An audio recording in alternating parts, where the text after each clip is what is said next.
What's on your mind? Don't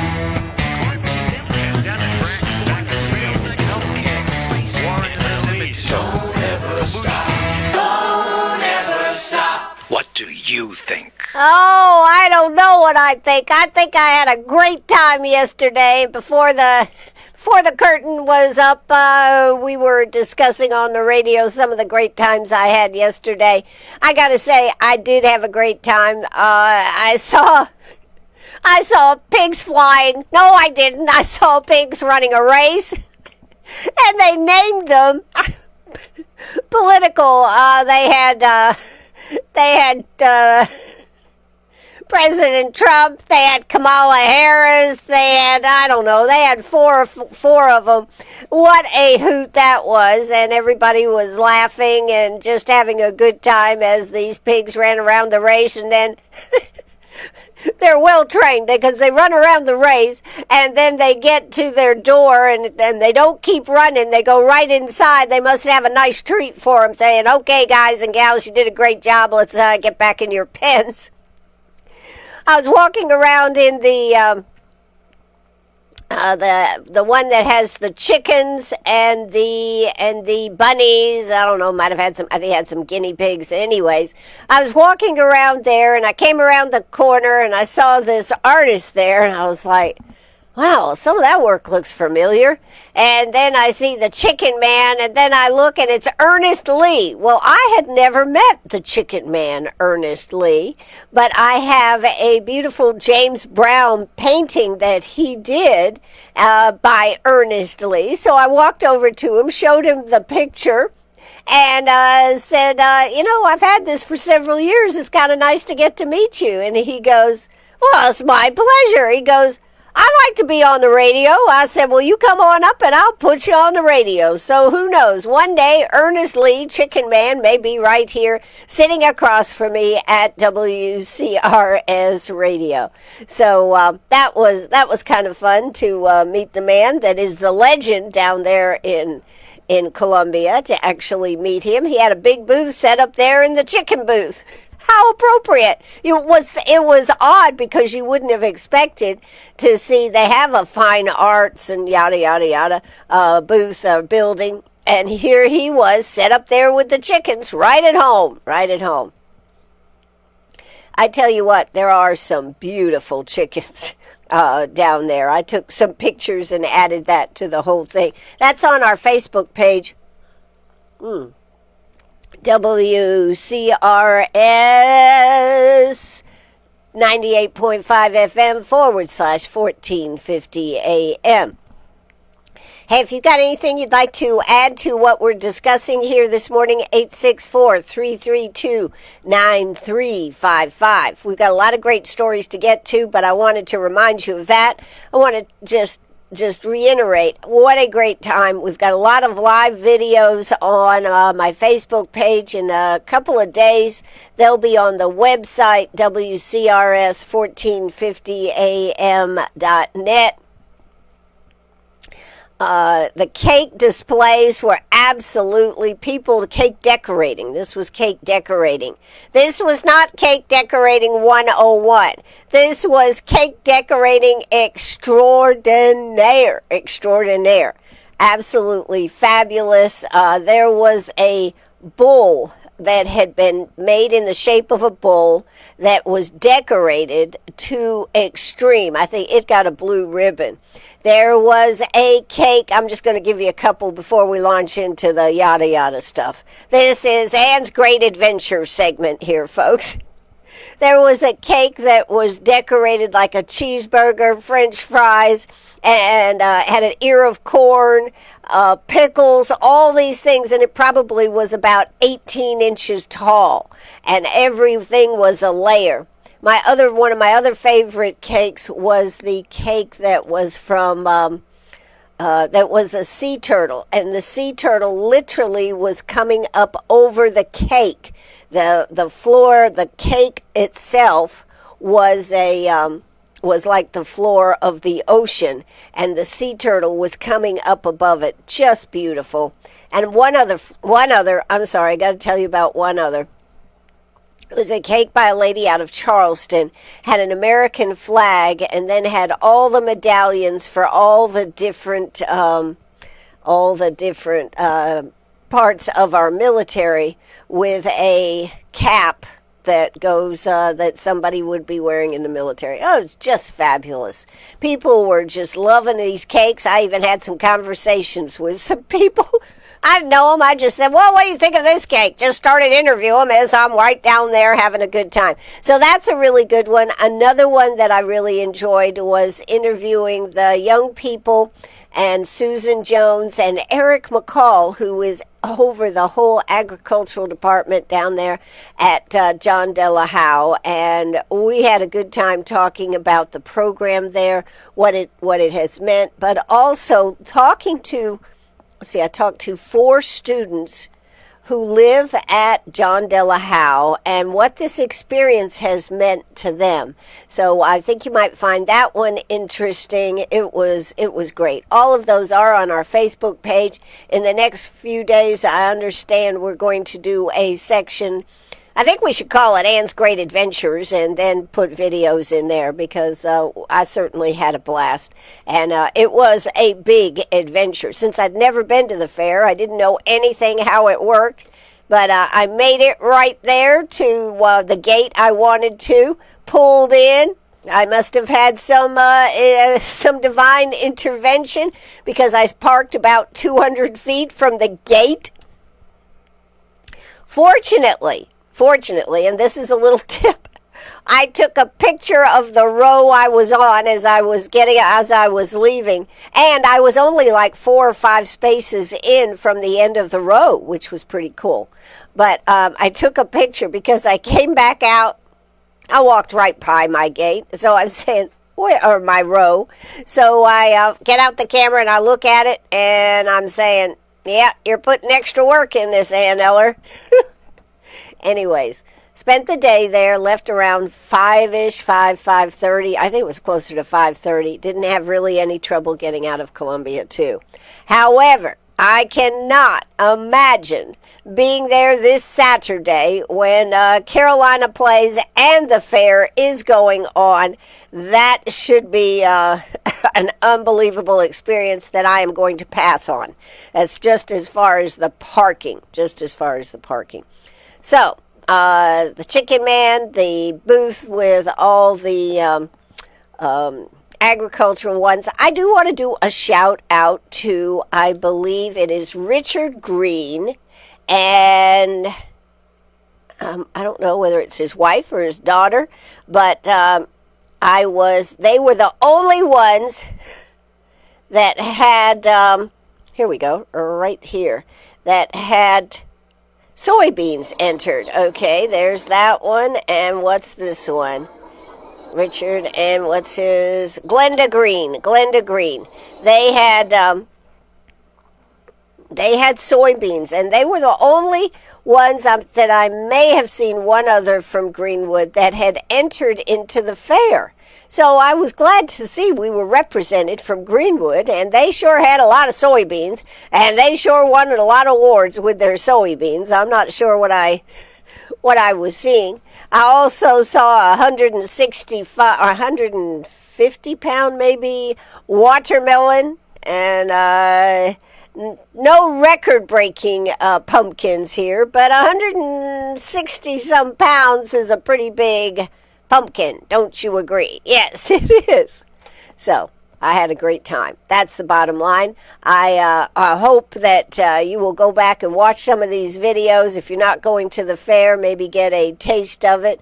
I saw a guy who was spinning plates, and then he'd hand them off. This was a street performer, and then he'd hand them off to the kids, and the kids were totally amazed that that plate would just keep spinning, and he'd have them pick up a foot and everything. I think I've got that as a video as part of something. Just loads of fun stuff. And people eating everywhere. Now, everybody said to me, you got to check out the food. Well, I looked at it, and I was like, I don't know about all this food. There were people eating gastronomical delights. I would have liked to have found the number one fair food this year, that sundae that was caramel and salted pretzel, whatever. I would have liked to have found that, but there was just too much food, too many choices. Award-winning barbecue to mini donuts, the fried donut burgers. I almost checked out that one because that looked rather interesting. The sweet and the meat might have been kind of cool. But anyways, I had a great time. I did have one huge caramel apple cookie and a delicious coffee that I don't remember. It was some type of salted caramel cold coffee that was quite delicious. So, needless to say, I had a fabulous time. Okay. If you don't get to go to the fair, check out my videos. You'll get a good experience from on the ground looking at it. All right. Now let's get back to reality. And what are we supposed to be talking about this morning? Well, there is a lot out there. There is a lot out there. I want to talk a little bit about the South Carolina Election Commission. You know, last week we were talking about the former director, Howard Knapp, was let go, and then his honey. He had a honey in the office, according. This is according to reports. I don't know how true, but I believe it's probably pretty true because it kind of goes into a lot of detail. Oh, I think it might be true, but. That is what has been going on. The South Carolina Commission update. The commission chair alleges former director Howard Knapp misrepresented a $30 million plus ballot scanner contract and worked with staff to falsify documents. This is at the South Carolina Election Commission. Come on. Let's see, worked with staff to falsify the documents and misused funds and equipment. Knapp was fired 3-2. That was the vote to fire him. I think some people said, let's keep him on so we have somebody that we can point to. Right. Anyways, that's usually why people vote not to get rid of somebody, because they know that bad things are coming their way.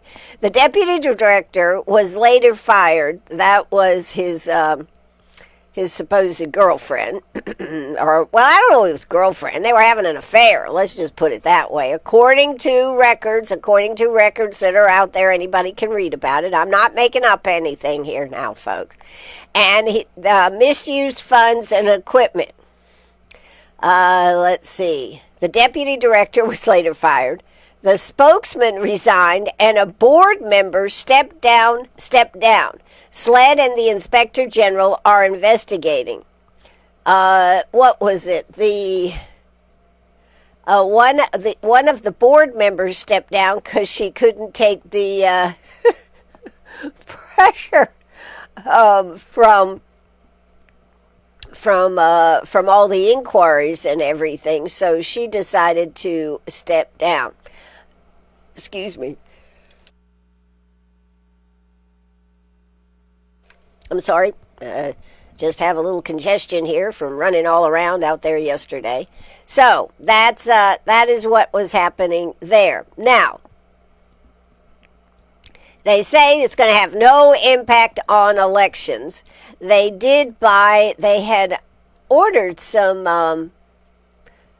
ballot, a ballot scanner contract. And this is where the issue starts with Knapp, who was the head of the election committee, misrepresented the 30 million plus, I think it was 32 million ballot scanner contract, falsified documents with staff. He had staff working with him on this and misused funds and equipment. So they fired him. The Paige Solish was fired September 22nd after being suspended. That was the alleged, we'll call it the alleged girlfriend / affair person. The spokesman, John Michael Catalano, resigned effective Friday, and board member Linda McCall resigned September 22nd. The issue seems to come down to these scanners. Commission thought they approved a $28 million for 3,200 ballot scanners. The final contract was sent to the treasurer was for 32. Now, it was supposed to be 28 million, and they ended up sending a contract to Treasurer Curtis Loftus for 32 million. The treasurer enrolled the agency in a low-cost equipment financing program. The commission must still repay the loan.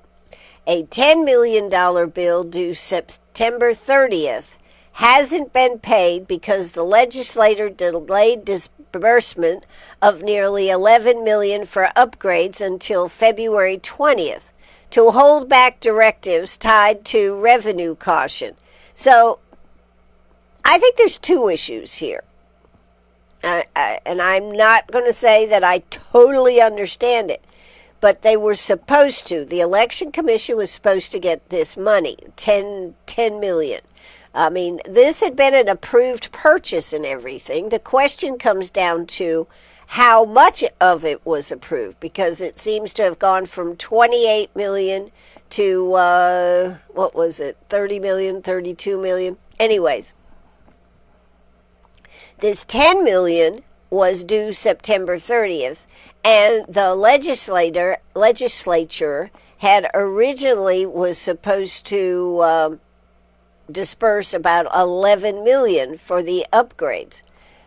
But the legislature decided to hold on to the money, and this holdback directive was tied to revenue cautioning because they didn't know which way the revenue was going to go. With President Trump in office and worried about the tariffs and this type of thing. Interesting that we see this here when all along our state government has been saying, oh, it's no problem, we're not going to be suffering everything, because I'd bring this up and they'd go, oh, I'm not worried about a few tourists from Canada. Well, I don't know what they were worried about, but they were worried about revenue because they decided to hold back, even though our state has plenty of money to be able to do the things we need to do and still have a healthy reserve. So they decided not to pay the election committee or election commission the 10 million or 11 million. The agency will ask lawmakers for 25 million in the upcoming budget to cover the remainder of contingencies. They say it'll have no impact on elections. A separate DOJ data sharing agreement to protect voter info while complying federally is still pending. So all this is going on to say, I think a little hanky-panky was going on at the Election Commission. And you know what? Here's the thing. Who pays the price for that? We pay the price. But there is a SLED investigation. There is a Department of Justice investigation. People have resigned and or been fired. It's not a good look for South Carolina. Let's just put it that way. It is not a good look. So I just thought I'd bring that to your attention. Probably not one that you would hear about unless you were listening right here on WCRS. I got to say, all yesterday afternoon, all last night, I didn't hear anything about it on any other channel, but you heard it right here on WCRS. Of course, the Election Commission does not want to finance those scanners because they don't want to be on the hook for having to pay the interest on it. I can understand that. Plus, the guy who is the new head of the Election Commission did not want to sign any agreement with, they are working out some financing agreement with the banks to not have to pay that 10 or 11 million until the first of the year when the money from the state budget will be released to them. So they're working that out. But nobody on the Election Commission wants to sign any paperwork being responsible for anything, even though that might be part of their job. But they're not going to sign it because they just want to point fingers at Knapp, who's no longer even there. So isn't that the way the federal this is our state government, not federal government. So There are 3,200 scanners that are deployed, tested, and under warranty support. Yes, they are. Will the commission release the full contract amendments and payment schedule? I doubt it, but those are questions that we are going to, if we get a hold of somebody, that we might get to talk about. So I just thought you would like to know that. We want to weigh in on it. 864-332-9355. 864-332-9355. That's how your government's working right here in Greenwood, in South Carolina. I was down in Columbia. I looked around. I did see a lot of new building. I saw some cranes in Columbia. Normally, I didn't think I would see that many cranes, but I saw cranes down there. Building is good. Building is good. So I just thought I would share a little bit of that with you here this morning. And I'm glad I had the opportunity to do that. Okay, looks like we got a few calls coming in here this morning. We'll check those in just a minute. Not everybody gets all this information out there. I gotta say, some days I get so tired of talking about this, I think I just go back to the fair. Anyways, if you'd like to weigh in on this story, 864-332-9355, 864-332-9355. I tell you another story that I'm interested to see that has received so little air here in South Carolina is the Attorney General's opinion on the hate crime ordinances, and the fact that Greenwood, South Carolina, our own Trip Paget, asked for an opinion from the Attorney General. It was released last Friday. I believe we were talking about it on Tuesday. There has been one or two very small articles about that on the news. But very little. In fact, I've seen nothing on our local news as far as that goes. Now, might be something out there, but I have seen very little. But you have heard about it right here on WCRS Radio. Be interested to see if anything comes out, if how people are going to react to this, and if we are going to hear anything about it. So, that's just another point why listening to WCRS is good for your health. Well, it keeps you updated on what I'm doing anyways. All right. So on that other story about the Election Commission, they say that the work environment there became toxic.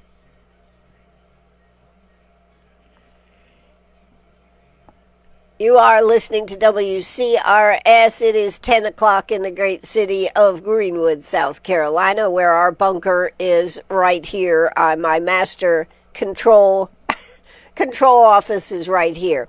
But they say that the workplace down there had become very toxic and hostile.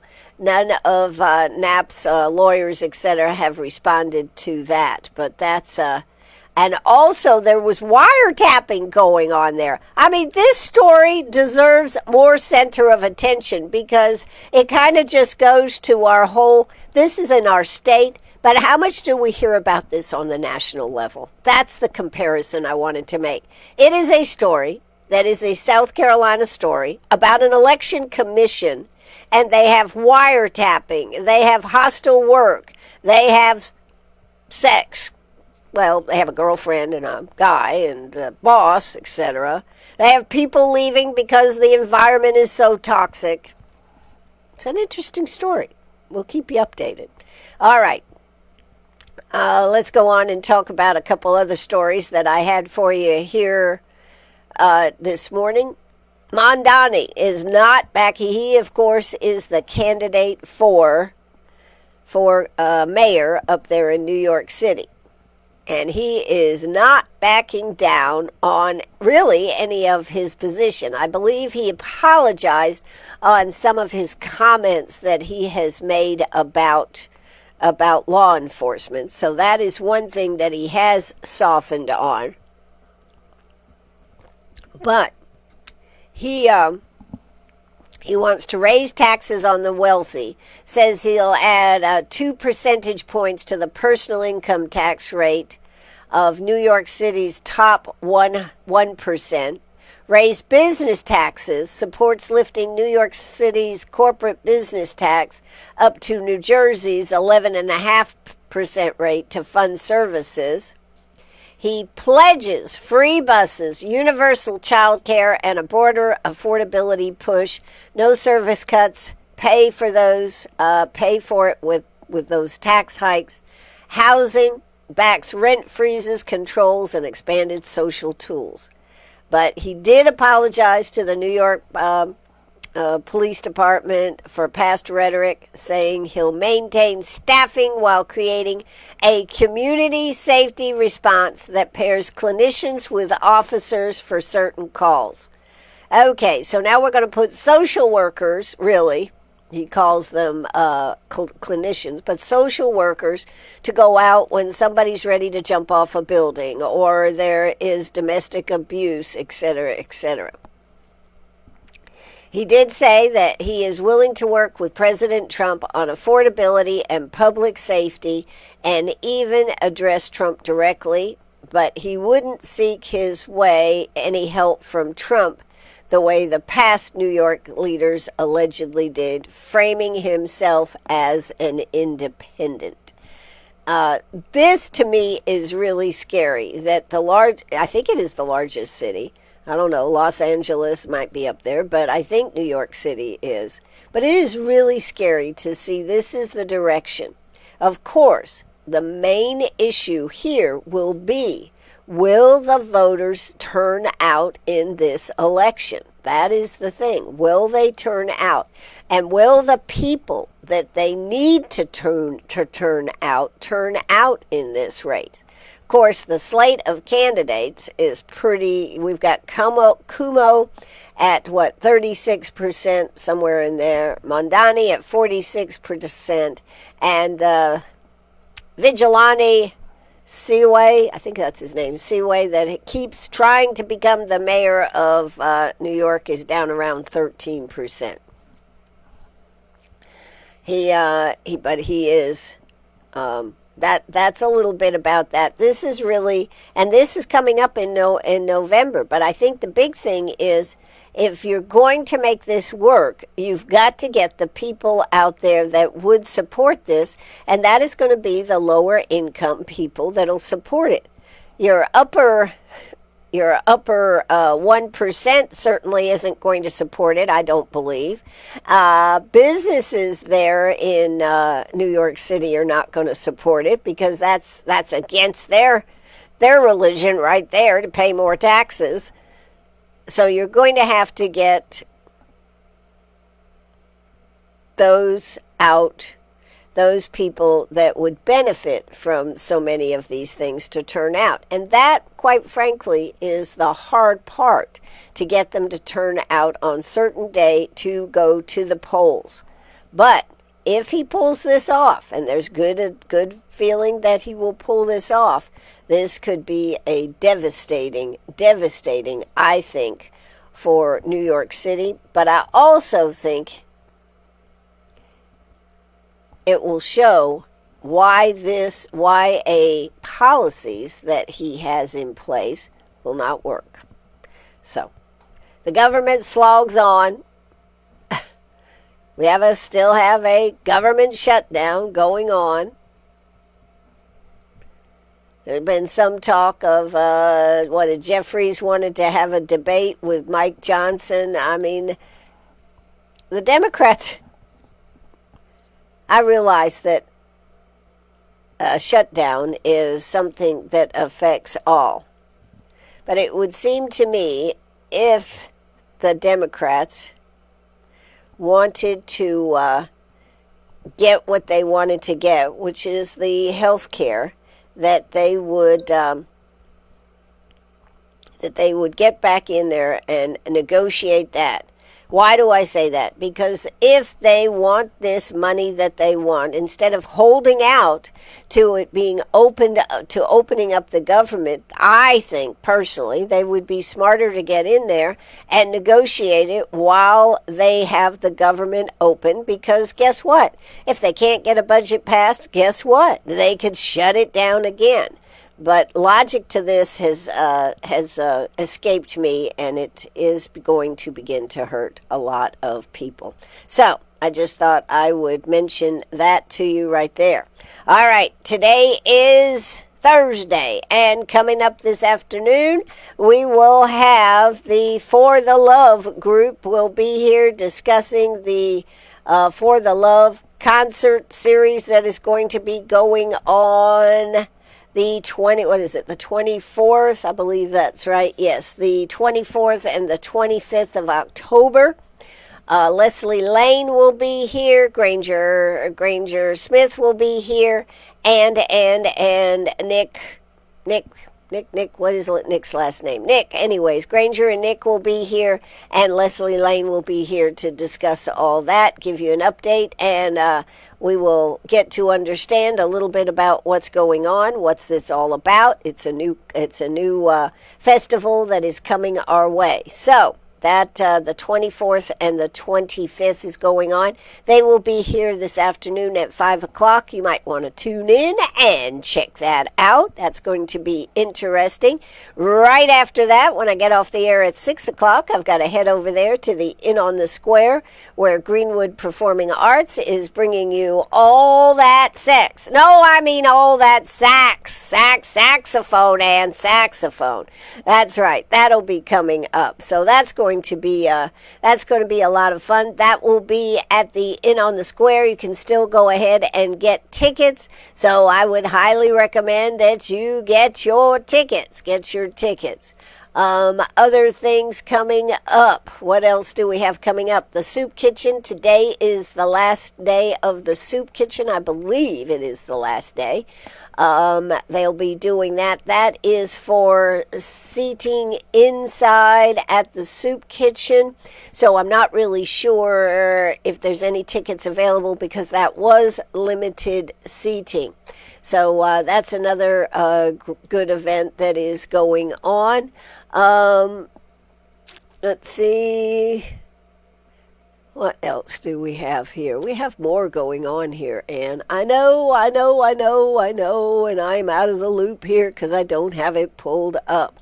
But let's see if we can find some of the other things that are coming up.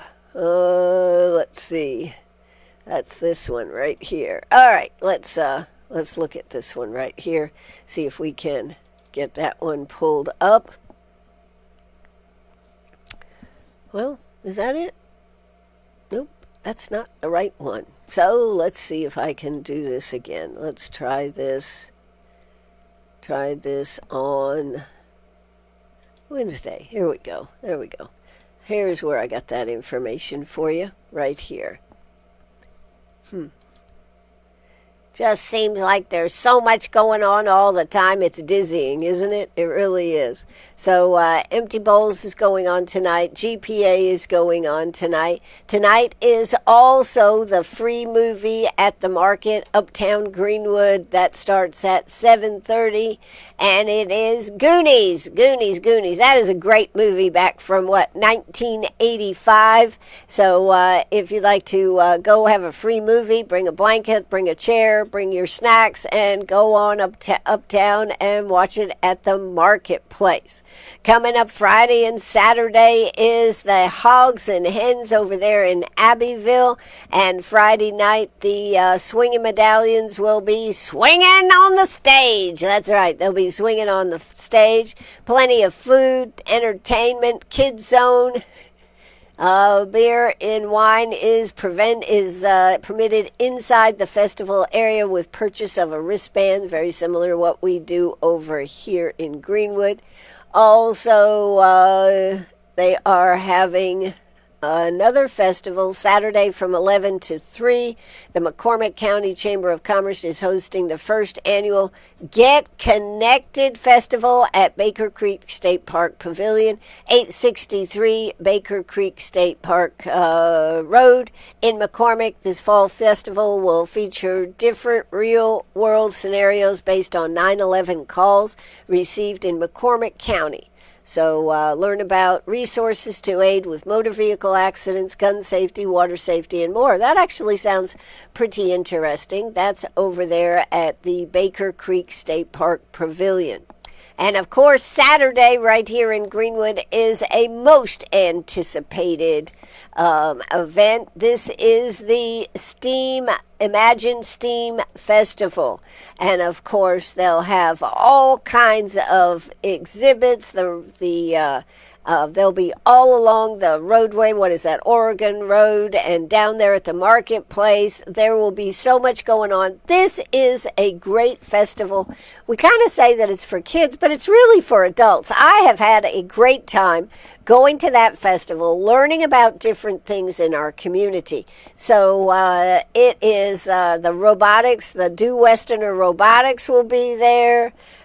Different companies will be there showing off how things work, and lots of stuff for activities for kids to be involved with. I'm pretty sure the genetics bus will be there. And lots of food. Food trucks will be there everywhere. So come on out on Saturday. That is, from 10 until 2? Is that right? 10 to 2. And then, of course, they're also having the AI competition, art festival competition is at the Art Center. That's always most interesting, so go by and check that out. They will be giving out awards at 1 p.m. at the Art Center on that. They're also having a car show on Saturday at 6 p.m. at the Uptown Fountain parking lot. Rock and Roll Cruisers host their car next cruise in. And I tell you what, that is a throwback to a previous time, isn't it? So I hope that you will get out and see that. It's going to be a beautiful day.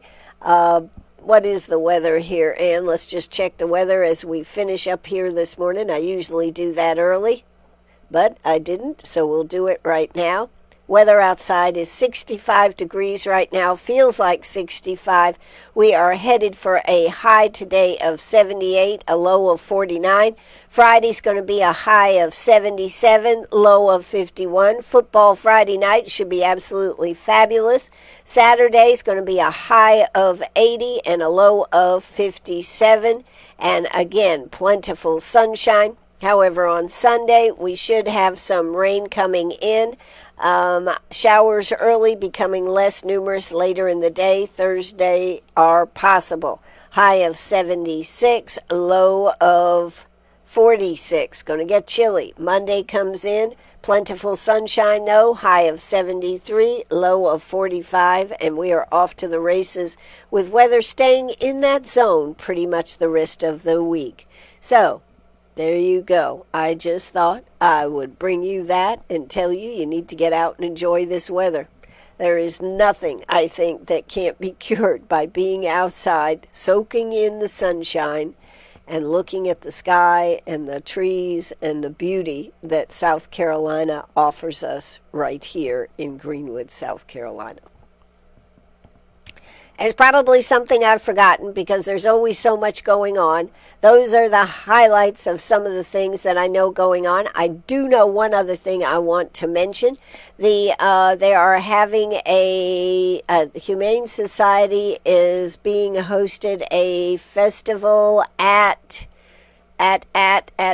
where is it? At Ashley House, I do believe. That's going on this weekend. That's something that is on Saturday. We'll have more details on that tomorrow because that's pretty cool. And there are a couple other things I probably should have mentioned that I did not. So I will make sure that you know about that tomorrow because it is so much exciting going on right here in our community. That is going to do it for me. You are listening and watching WCRS. Remember, when you see that James Brown I Feel Good painting sitting there right behind my head on Facebook Live, the Chicken Man painted that, and I got to meet the Chicken Man, Ernest Lee, yesterday, and that was quite an honor, So a nice picture of Ernest Lee with some chickens around him on the some pictures I took. So I had a great time. I hope you'll go back and check out some of those videos from my experience at the South Carolina State Fair. So glad I got to do this. I had an excellent journey doing that. Let's see. I was trying to see if I saw anything else. Penny's telling me, get off the air. It's time for us to go outside. I should mention this one right here, I think. October 17th, tomorrow, Self Regional Healthcare is having a second Harvest Food Bank. Is going to be giving out food at Mount Moriah Church. That is 9 a.m. until the boxes are gone. If you need food, there is no qualifications. Just head on over there. They'll give you a box of food. You don't even have to get out of your car. Just line up and they'll be bringing it right there to your car. So this is for those in need of help. If you are in need of help, be at Mount Moriah Church. They will start giving out the food at 9 o'clock tomorrow morning. That is 124, what does it say? Raymond Road, Highway 221. So check that out. That's going to do it for me. This is WCRS Radio signing off from another great adventure and the life of Ann Ella right here on WCRS. Take it away. Thanks for listening, everybody. Bye-bye. That's going to be a wrap. Let's play the music. Take it away.